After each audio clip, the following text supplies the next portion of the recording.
I remember the moment things shifted for us. It wasn't some big dramatic event, just a peaceful morning walk by the lake, the first light breaking across the sky. Natalie had wanted us to spend more time together since the kids left for college. The air was cool, the scent of the lake mixed with the rustling leaves. I wondered when we started needing reminders to reconnect. We walked to the dock, hand in hand, the silence saying more than words. I glanced at her, noticing the lines that had appeared over the years. She was still beautiful, and in that moment, I wished we hadn't lost anything. But under the calm, there was an unease. Something unresolved. The dock stretched ahead, mirroring the unknowns of our relationship. My eyes wandered to the parking lot, spotting my 2013 Mustang Boss 302, gleaming in the sunlight. It brought a sense of comfort, but also a reminder of another love I may have neglected. I tightened my grip on Natalie's hand, trying to focus on the shimmering reflections of the lake instead. The piers were bustling with activity, games, food, entertainers. There were jugglers, stilt walkers, musicians, and, unfortunately, mimes. I dislike mimes. We had no set plans, just a day to be together and reflect. For me, we hadn't lost anything. Our once fiery romance had settled into a steady warmth, something we could nurture for the long haul. Natalie, though, seemed to think we needed that early passion back. We weren't as young as before, but my love hadn't faded. In fact, it had deepened. Leaving her now would be far more painful than it would have been years ago. Natalie thought our passion had faded, but I felt it was more about doubt clouding our connection. I led her closer to the water as a mime approached, and I felt a bit of satisfaction as we avoided him. "Let's take a boat tour," Natalie laughed, her voice lighter than it had been in a long time. I eyed the boat with skepticism. It looked barely seaworthy. The captain had a greasy smile, and the sailor was clumsy enough to trip on flat surfaces. The boat, named Guppy, seemed ancient, like a relic from another era. I wasn't exactly eager to get on. "Come on, Rob," Natalie urged. "I need my big, strong husband to protect me from the sea." The captain tried to reassure me. "Just a quick tour around the Great Lakes showing hidden islands and famous shipwrecks." "Will you show me where the Edmund Fitzgerald sank?" I asked. He looked at me like I was nuts. "No way. I've been on these waters since I was 12, and that place still gives me chills." Even Natalie seemed taken aback by my question. The sailor chimed in. "There are mysterious islands out here, some unmarked, some cursed. They say an old chief guards one. Strong winds keep anyone away." "But what about sinking?" I asked, still eyeing the rickety boat. "This thing doesn't look very seaworthy." The captain smiled. "This island is only dangerous in November. In summer, it's perfectly safe. But in a couple of months, it turns into hell. Strong winds that can strip the paint off, sudden 50-foot waves coming out of nowhere." "Wow. Have you seen one of those?" I asked. He gave me a look like I'd lost my mind. "If I had, I wouldn't be here talking to you." Natalie seemed oddly charmed by this gruff, fishy-smelling captain. "Rumor has it," he continued, "that a Native American shaman lives here, in love with the spirit of the Great Lakes. They say there's purple lightning and eerie screams in the fall. Some even think those conditions caused the Fitzgerald to sink. We won't go to its resting place, but maybe we'll sail close to the island." I nodded and paid for the tour. If I had to spend 3 hours with my unfaithful wife, it might as well be interesting. I glanced at the other passengers, a diverse mix. 4 young women had already begun giggling amongst themselves. 2 were attractive. The third was a tall blonde constantly checking her lipstick, and the fourth was a curvier woman dressed to hide her body but wearing a low-cut blouse. Nearby sat an ordinary man, about my age, average in every way. If I weren't me, I'd think he was me. There was also a light-skinned black woman sitting alone, attractive with her hair pulled back in a neat bun. Her loose clothes didn't reveal much, but her slender arms suggested she was fit. Opposite her, 2 nerdy guys were deep in conversation about what sounded like homework. The captain and his assistant started preparing the boat, and just as they were untying the ropes, 2 more men boarded. They handed the captain some cash and settled near the women. Both were big and young. One carried himself like he owned the place, while the other seemed to be his follower. I noticed Natalie watching them with interest. I moved to the other side of the boat, and after a moment, she joined me. "Nat, maybe you should go back," I said. "Why, Rob?" she asked. "I'm starting to see your point. Maybe we have grown apart. I thought everything was fine, that we still loved each other." "But we are still the same people," she said. "We've made mistakes. But today is about getting back to what matters, remembering why we fell in love, leaving the past behind and stepping into the future together." She seemed sincere, almost pleading. "If we are different, I started. Maybe we should do what Steve and Eddie did. Rob, we don't need that, she said. Our situation is different. Edith is miserable, aged beyond her years. We just need to get to know each other again, to understand who we've become. She hugged me, her hand brushing my cheek like she used to when we first started dating. I sighed, realizing how long it had been since she'd done that. It's amazing how much small gestures can mean. I wanted to talk to you today, she said, but maybe it's better to wait. Let's just enjoy ourselves and see if the captain's spooky tour of the Great Lakes can entertain us. Might as well get it over with, I said. I'm not in the mood for any games. Just tell me if it's bad news. Rob, when two people spend so much time together, sometimes they experience life differently, she started. So we've drifted apart, I interrupted. And you want a divorce. Since the kids are in college, it's a good time, right? She looked horrified. Rob, why would you think that? I want us to be together, she said, taking my hands. We've raised two wonderful kids, made our share of mistakes, but you're still the person I want to spend my life with. And I'm not sure I want to be with someone who keeps taking another man's side over mine, I shot back. Are you jealous of the captain? She laughed, squeezing my hand tighter. Rob, I wanted to tell you that we've raised our kids, the mortgage is under control, and we're not even 50 yet. We're in the clear. But I think we have different visions of what's next. You seem ready to keep saving money and working until you retire at 65. That's what normal people do, I said. She gave me a sharp look. That's why normal people grow old without living. Today is the beginning of something new, Rob. I don't want a divorce. I want us to get to know each other again. I want you to cut back at work, use your vacation time. Let's travel, hike, visit places, and fall in love with each other all over again. Before I could reply, the boat rumbled to life as the guppy pulled away from the dock. It wasn't a smooth ride, but the captain and his mate were clearly used to it. As we moved away from the shore, I tried to get used to the boat's motion. Not a car, I reminded myself. Lake Superior is vast, the largest freshwater lake by area, big enough that getting lost would mean days before anyone found us. The captain talked about the lake covering over 36,000 square miles and touching 3 states and another country. But don't worry, folks, he said with a grin. I know this lake like my bathroom. Most passengers laughed, including Natalie, but it didn't amuse me. The captain had a strong, fishy smell, and I doubted he knew his bathroom that well. Or maybe the lake was his bathroom, which would explain the smell. For the first hour, the captain's stories captivated me. I noticed his assistant, Gilbert, glancing at the sky repeatedly. The guppy's ride was never smooth, but after about 80 minutes, the water grew rougher. When we started, the sun was high, but clouds gradually moved in. Now, the sky was covered with dark, threatening clouds. Gil had been watching them for a while, clearly concerned. Sorry, folks, the captain said. We're near a mysterious island I warned you about. The waters around it are unpredictable. We can't see it yet, but Lake Superior is acting up. Maybe I shouldn't have talked about it.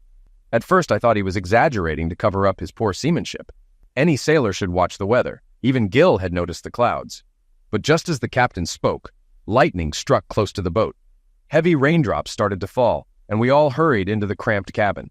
Below deck, the weather got worse, and the boat began rocking. I have to admit, the captain and Gil did their best and probably saved us from sinking. The small boat rocked, and without the crew's courage, we might have been lost. Looking at the worried faces around me, it was clear we all regretted boarding the guppy. I heard a few passengers voice concerns about the boat's poor condition and the captain's fishy smell. Gil didn't inspire much confidence either. Now, our lives were in their hands. I'll sue, one of the women said. Sue who? Asked the ordinary-looking guy. The captain probably owns this boat, and it's all he has. If it sinks, what are you going to get? Maybe a useless wreck? Plus, you'd probably be fined for polluting the lake, added one of the nerds. The other nerd turned pale and ran to the kitchen sink, vomiting loudly. He may have been the only one to throw up, but he wasn't alone in feeling miserable. As the boat rose and crashed into waves, everyone screamed and prayed for it to end. Are we near that island you mentioned? I asked, terrified. No, said the captain. It's at least half an hour away. Time seemed to stretch, and my feelings were all over the place. Though it felt like hours, I checked my watch and saw it had only been 5 minutes. The boat wasn't just moving up and down anymore. It was shifting in every direction. The bow pointed up, down, sideways, and we were thrown around the cabin as if by an invisible force. Natalie clung to me, and I tried to reassure her. Our words were just scattered phrases. We're bouncing off the walls, I said, trying to sound calm. Wow, that was a big one. Then we slid to the floor, and I shouted, They're keeping us moving forward. I tried to stay brave, mainly for her. The muscular guy screamed like a little kid, and I couldn't blame him. He was young and scared. We all were. The nerds screamed, the women screamed, and I noticed two people, one who looked like me and a single woman, holding on strategically, finding the strongest spots. Suddenly, we crashed into something hard, followed by a deafening noise.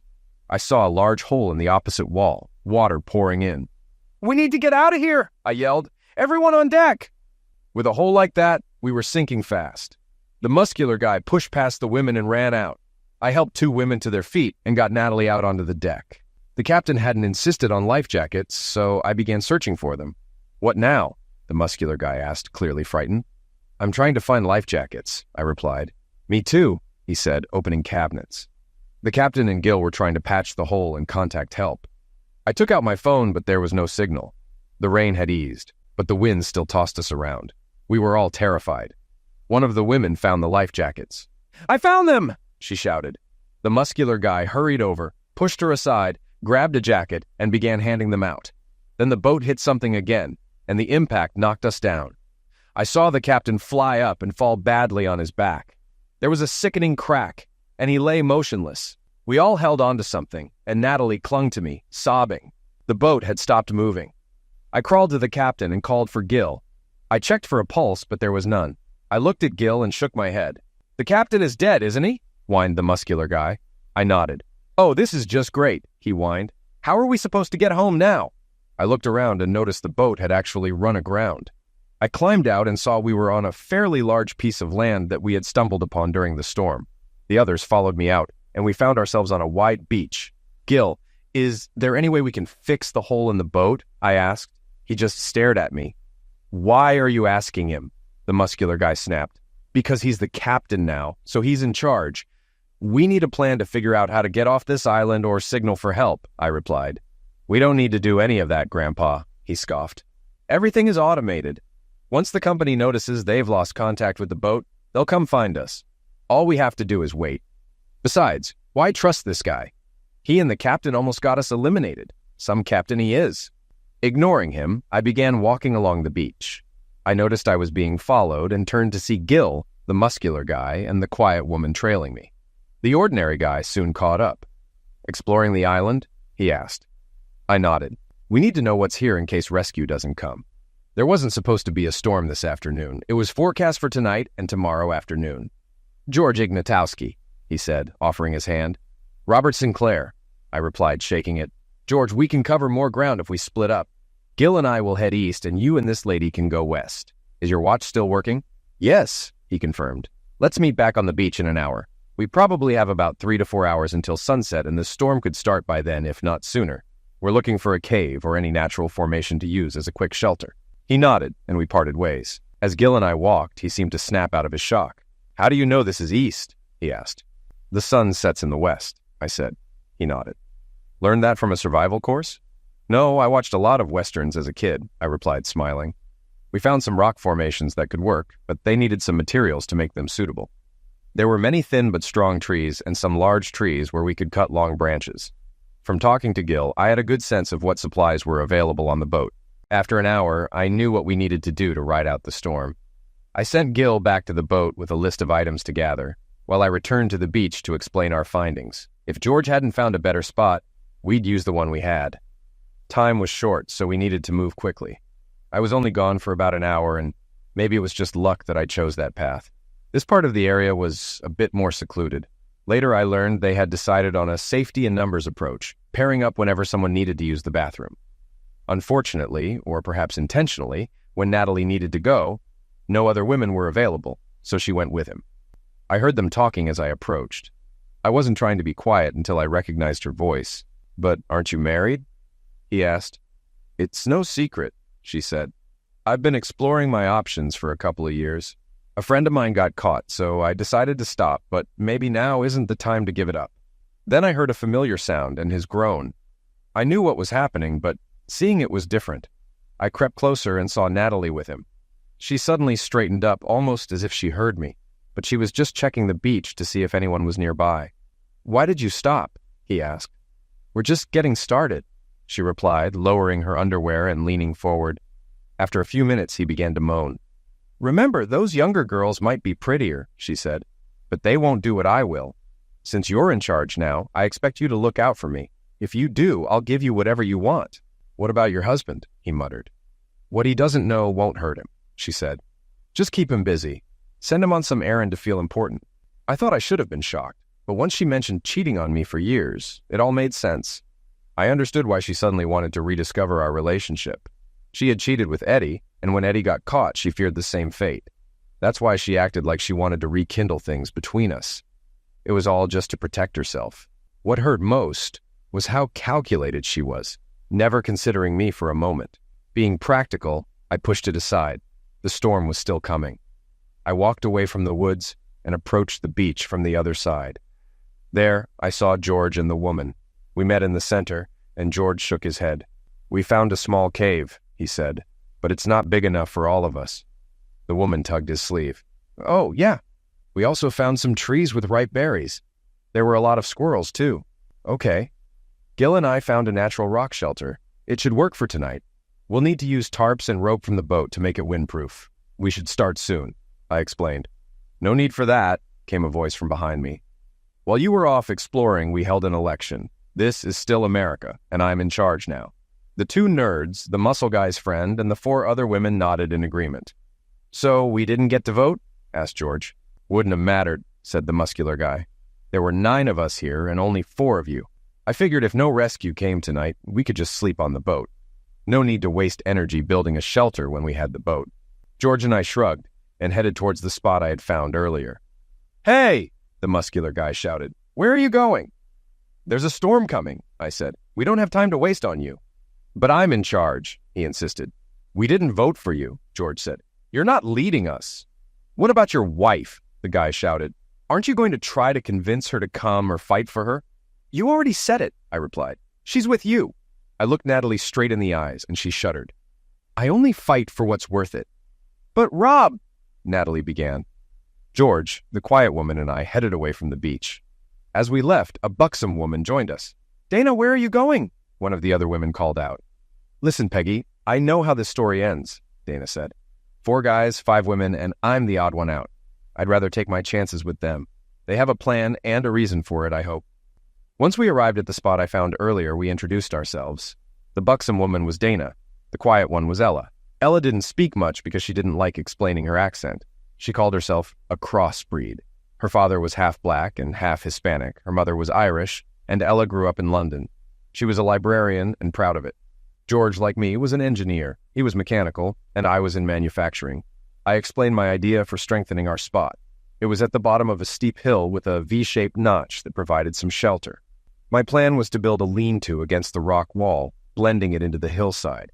There were large rocks and fallen trees nearby to reinforce it once we settled in, especially to block the wind. Since the tarp was waterproof, my main concern was keeping the wind out. Gil arrived soon after, and I updated him. The tarps were larger and thicker than I expected, which was great. I sent him back for more supplies, while George started on the construction. Dana and I went looking for branches to use for the walls, and Ella went back to collect berries and anything else edible. When Ella returned with plenty of berries, I called her over and she smiled as she approached. I handed her the fishing rod. What should I use for bait? She asked in her careful accent. What? I said, pretending not to hear. She repeated her question, smiling. I still pretended not to hear. Dana walked over. George says we have enough posts for 2 layers of walls, she said. Is this because of my skin color? Ella asked. What? I said.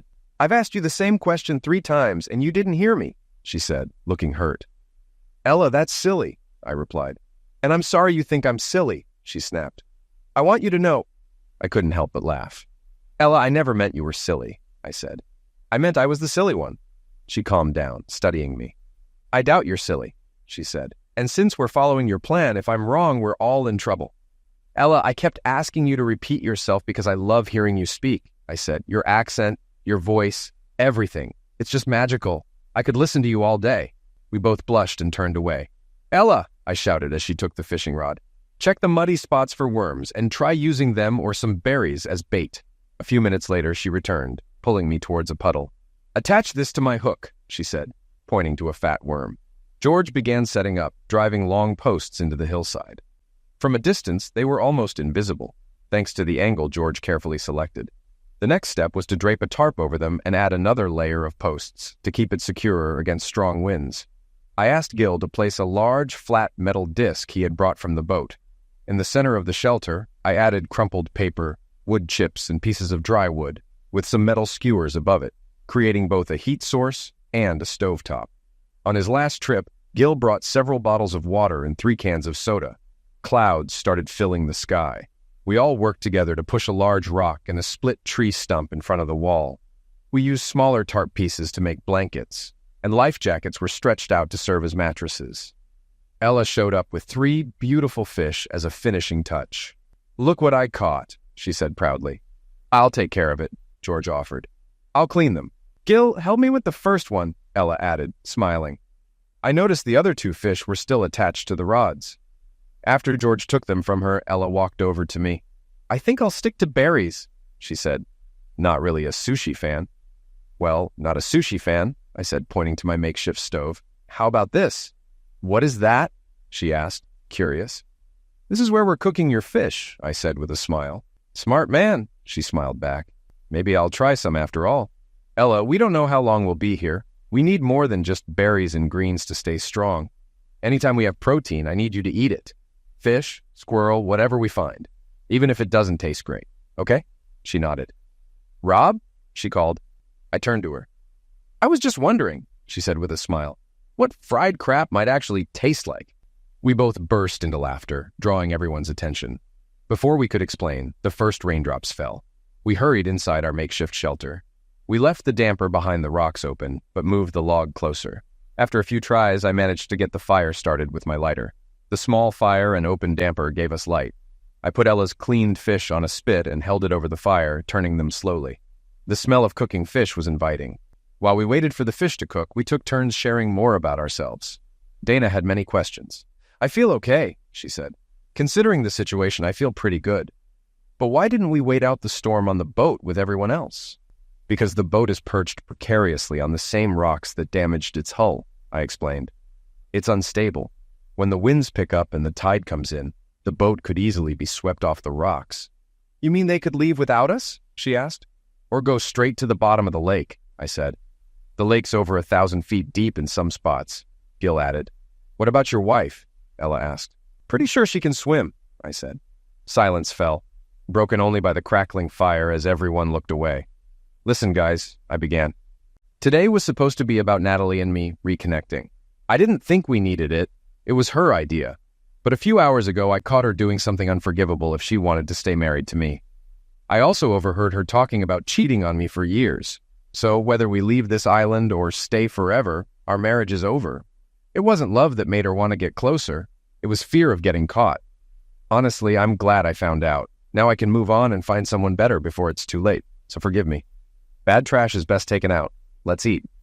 We ate fish and berries, drank water and soda, and talked about other things, including our plans for the next day. Eventually, we all fell asleep to the sound of the wind and rain against the awning. Thankfully, our shelter held, keeping us warm and dry. The next morning, we all got up to start on the tasks we had planned the night before. Dana was cleaning and organizing the shed, Ella was fishing, and George was searching for small game and berries. Gil and I were going to work on creating a signal that could be seen by passing ships. Dana also wanted to visit her friends. After some brainstorming, Gil, George, and I came up with 2 practical ideas for signaling. One was to build a fire that could be ignited instantly to produce fire and smoke, visible from afar at night, while the smoke would be more noticeable during the day. We also decided to retrieve the large mirror from the boat's bathroom, which would be a good way to signal during the day without requiring fire or power. We decided to start with the mirror as we approached the beach. At first, we thought they were all still on the boat, but then we saw them huddled around a tree, trying to keep warm. Though the sun would eventually dry them out, they looked cold and miserable. Then we realized the boat had disappeared. It had sunk. They saw us as we noticed the boat was gone. Natalie and one of the young women staggered towards us, followed by one of the botanists. They all looked terrible. "Why didn't you tell us the boat would sink?" asked the botanist. "You knew, didn't you? How did you guys stay dry?" Natalie asked. I ignored her. "Rob, we need to talk, honey," she said. "I feel like you're angry." "Okay, I messed up again. I didn't take your side. I was wrong. Gil, let's swim out and see how deep the boat is, I said. We can dry our clothes by the fire afterward.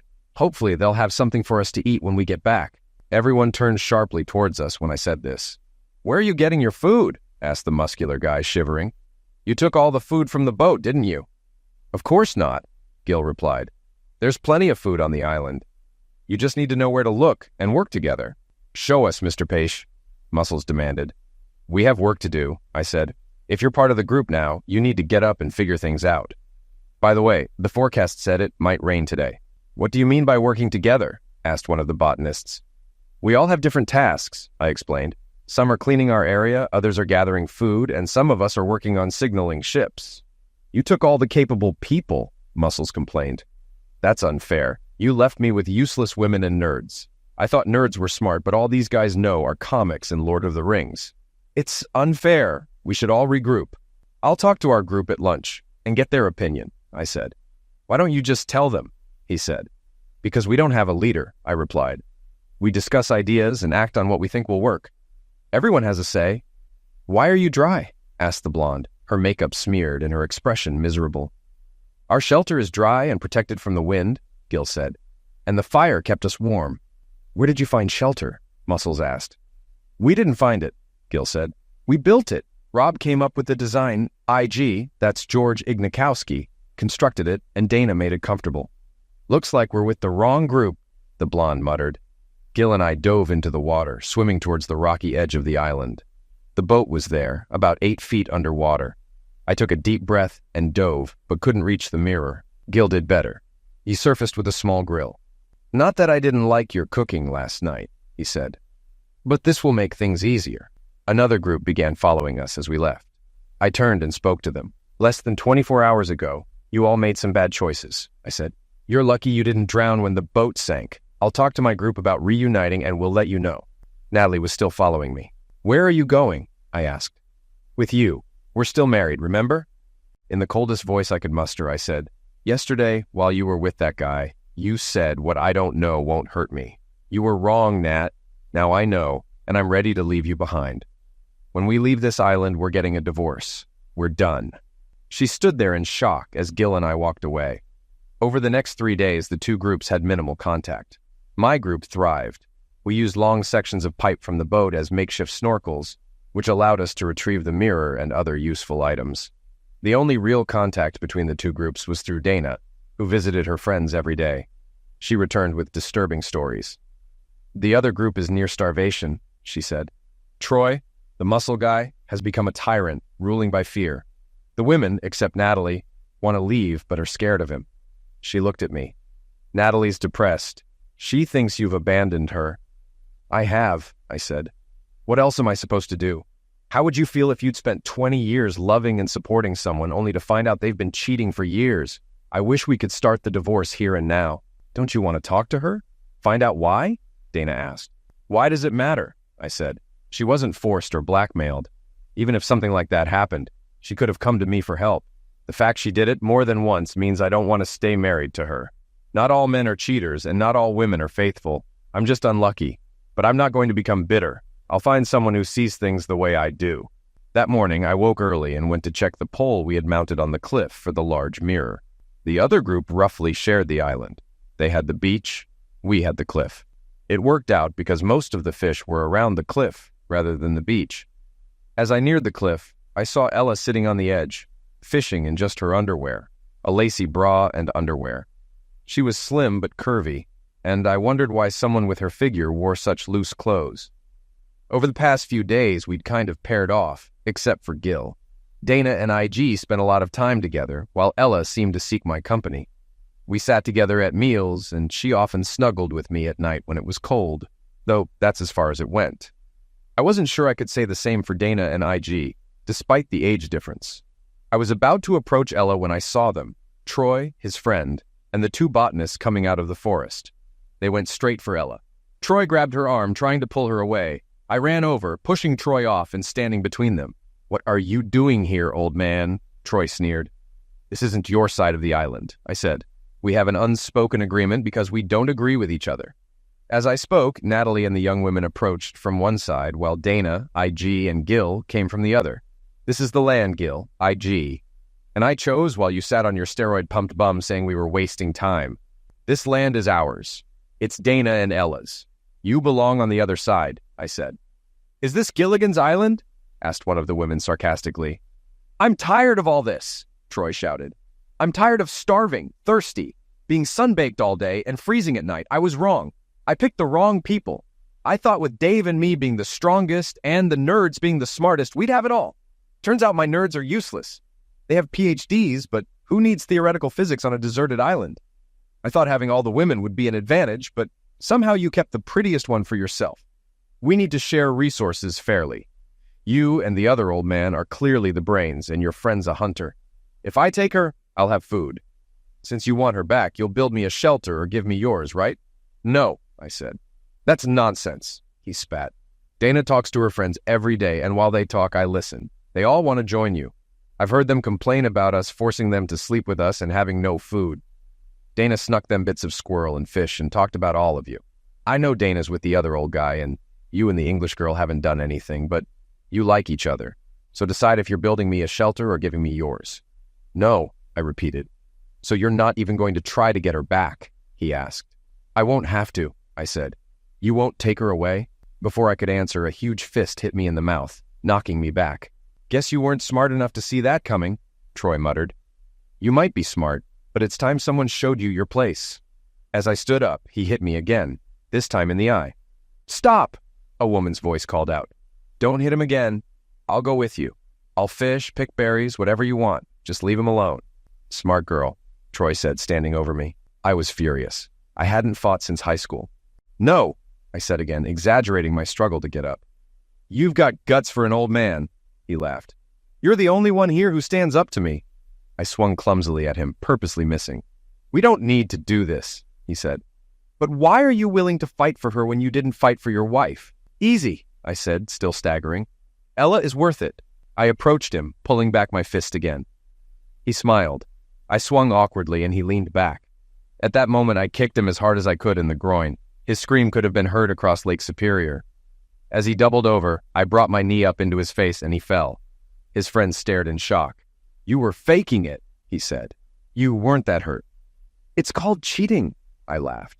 He's taller, heavier, has a longer reach, and is 20 years younger. Is that a fair fight? He was desperate, Dave said. We don't know how to survive here. Troy's always been hot-tempered and thought he should lead. On the boat, you had all the ideas. During the storm, he screamed like a kid, and it embarrassed him. When you left to explore, he turned it into a popularity contest. You should have played along instead of abandoning us. I think you were more mad at your wife than anything else. Troy groaned, still on the ground. And don't blame Troy for your wife, Dave continued. She offered herself, and he took her. She's not even his type. Too old for us. It was just for fun. Screw you, Dave, the blonde muttered. You already have several times, Dave said. And it wasn't great. The blonde, without makeup, didn't look as attractive, and she stood there muttering. Troy began to stir. Dude, are you okay? Dave asked. My gear, it's throbbing, Troy moaned pitifully. Ella slowly approached me, and Dave and the others couldn't take their eyes off her. She let her hair down, pulling it into a long ponytail like a black waterfall. Her chest strained against her bra, and her curves shook with every step. Troy tried to stand, then screamed in pain, almost passing out again. What's wrong now? Dave asked. My hand, Troy groaned. It's dislocated, I said, grabbing his shoulders to help him. He flinched away. Don't touch me, he snapped. Listen, I said firmly. Your shoulder is dislocated. The longer it stays that way, the worse it'll get.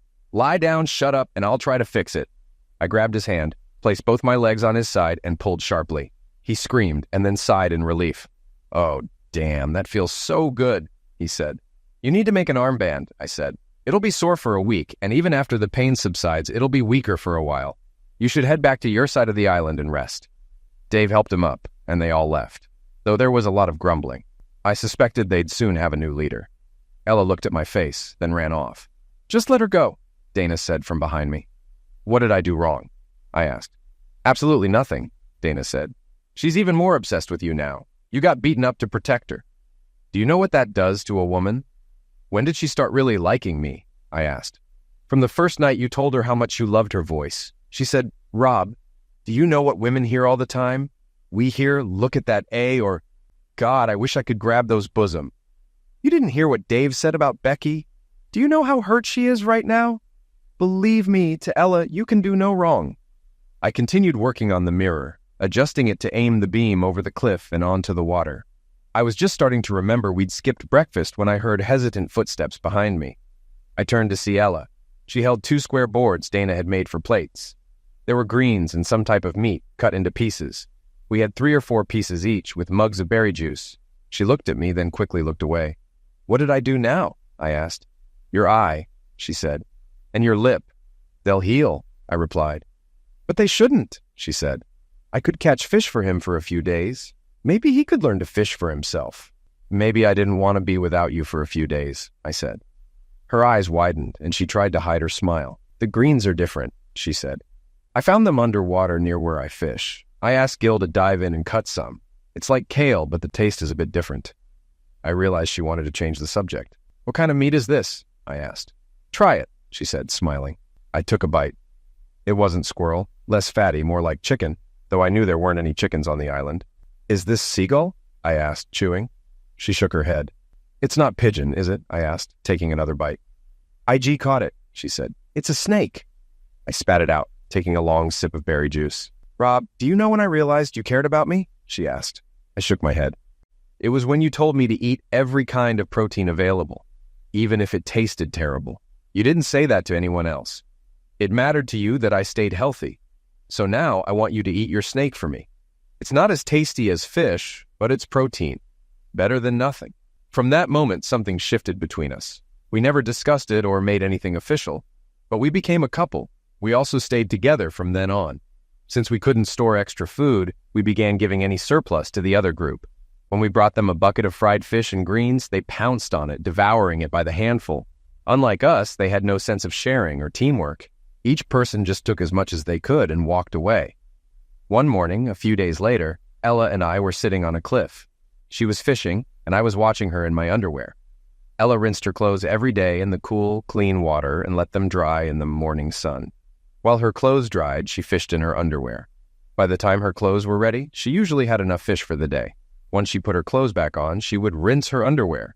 Since we became a couple, we hadn't had intimacy, but we started kissing a lot. That morning, as she sat there fishing and smiling at me, I knew we'd lie on the soft grass and share long, slow kisses for hours. As I looked at her, she casually moved her hand up her side until her long fingers rested on her bra. She slowly pulled down the lace cups, releasing her beautiful pale tan bosom. Suddenly, it felt like teleportation was real.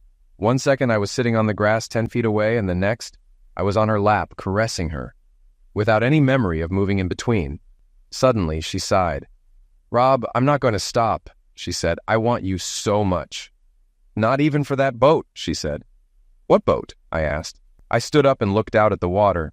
She was right. There was a small boat moving toward us. I ran to the mirror and aimed the beam at it.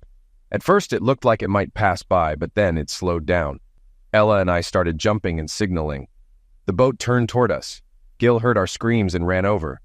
As the boat got closer, we saw it was a small motorboat, no more than 10 feet long, with 3 people already aboard. IG and Dana arrived when they heard us shouting. In her excitement, Ella forgot to cover herself, and IG's eyes nearly popped out. We decided only one of us could go back. It was quickly decided that it would be Gil. They wanted me to go, but I refused. Gil could handle talking to the authorities, the boat's registration, insurance, and other details. They also reported our location to the Coast Guard, but cell service just wasn't working in the area. Why didn't you go? Ella asked as we watched Gil sail away. And leave you? I asked. That'll never happen. Good answer, she said. When Dana and IG went back to what they were doing, Ella and I headed to the other side of the island. As soon as we got there, everyone gathered around. Before we even started talking, I heard a small sigh. I looked up and saw Natalie noticing Ella and me holding hands. Where's the food? One of the botanists asked. Everything you need will be here soon, I said. We've been rescued. What? How? Dave asked. Mirror, I said. Ella and I were on the cliff fishing when she saw the boat. I used the mirror to signal them. The boat was too small for more than one person, so we sent Gil. They'll send a rescue boat. Everyone got excited, talking about the first things they wanted to do once they got back. I overheard someone ask if Ella always wore her underwear. and another person wondered what we were doing alone on the cliff that morning. "Who cares?" someone else said. "This is the end. We're going home." A little over 2 hours later, I leaned on the railing of the Great Lakes rescue boat, watching the island slowly shrink. I could still see where we had set up camp and wondered what would become of our primitive shelter. $1 for your thoughts," said a quiet voice beside me, his crisp British accent making the mangled line even more charming. "My thoughts are worth at least $5, I said. "Can I guess them first?" she asked. "That's a lot of money, especially for a poor librarian." "Okay," I said. I talked to Dana. She went back to her friends. She and IG talked it over. He explained to her kindly that what they had would always be special, but it was just an island fling, something that wouldn't work in real life. She agreed, said he was too old for her, and they both decided to return to their lives. "The island was just an episode," she said, looking at me.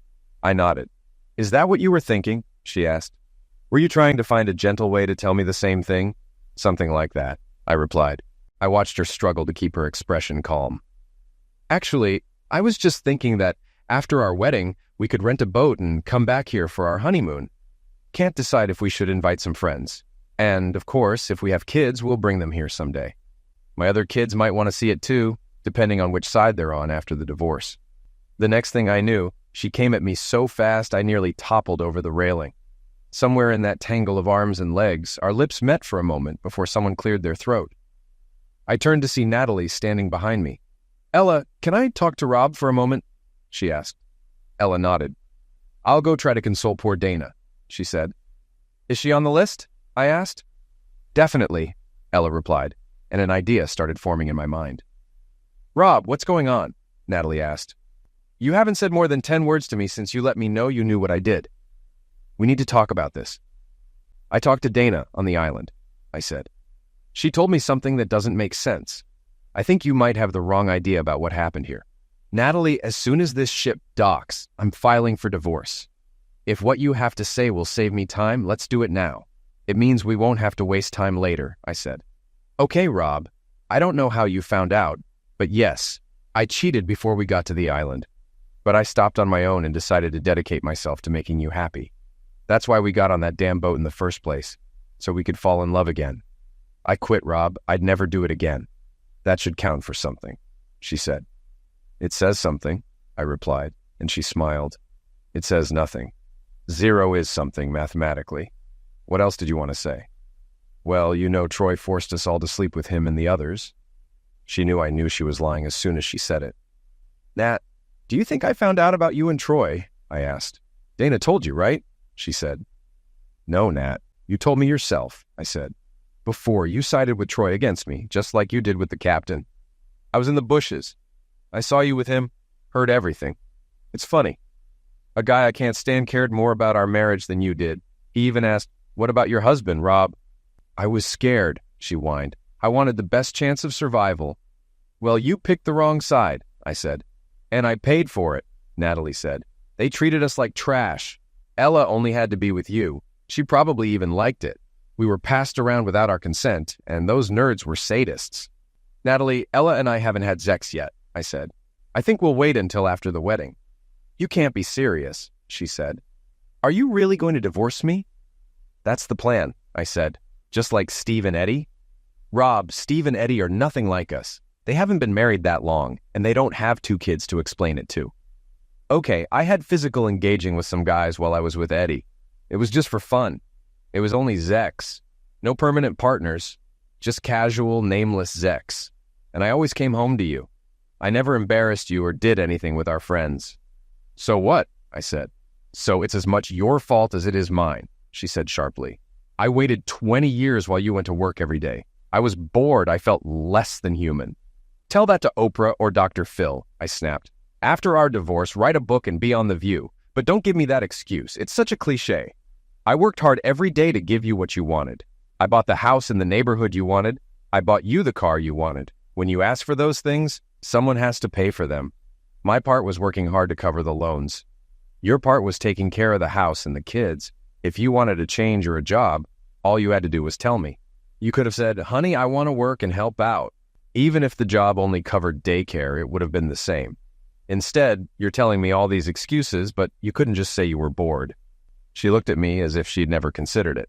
"Well, what you're doing is not the same as what I did," she replied sharply. "I had a few meaningless affairs with guys I barely remember. You went out and found someone to replace me." I laughed.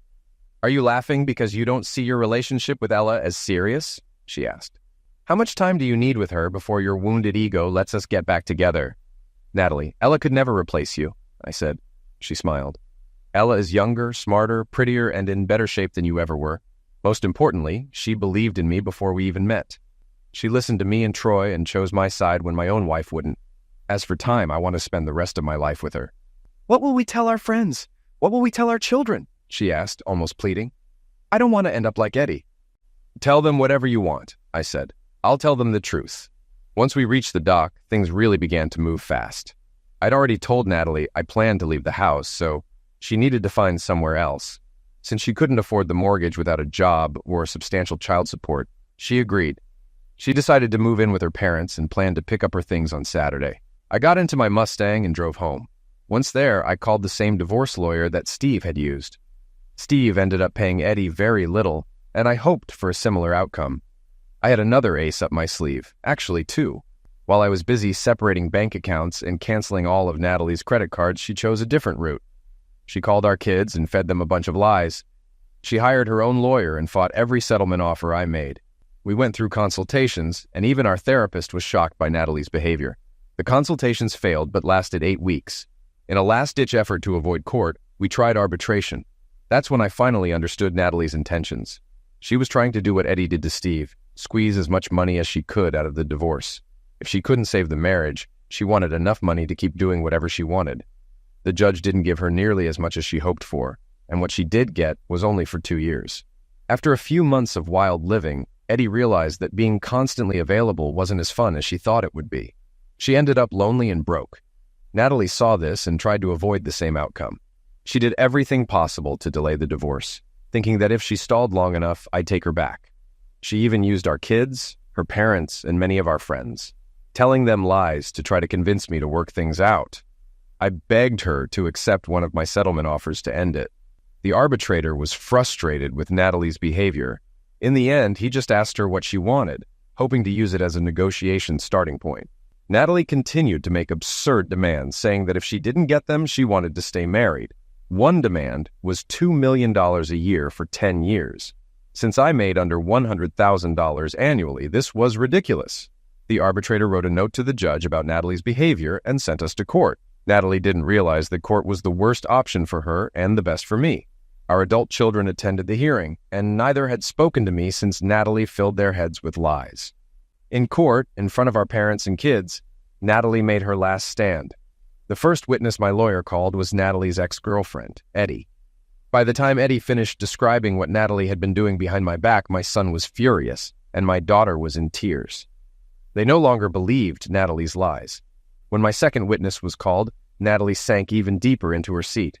She tried to have her lawyer block Troy from testifying, but the judge insisted. By the time Troy finished detailing what Natalie did on the island, even I was surprised. The judge used his full discretion in determining the divorce terms. State law required equal division of assets, but he had some leeway in how it was done. I had already given Natalie half of our joint bills and let her take whatever she wanted from the house.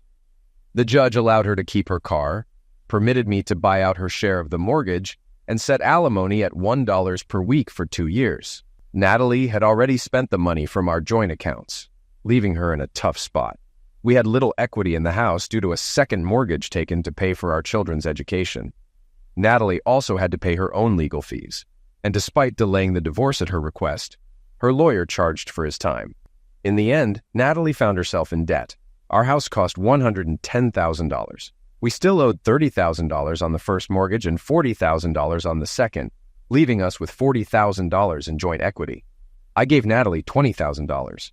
She owed her lawyer $22,000. To help her out, I offered to pay all alimony in one sum.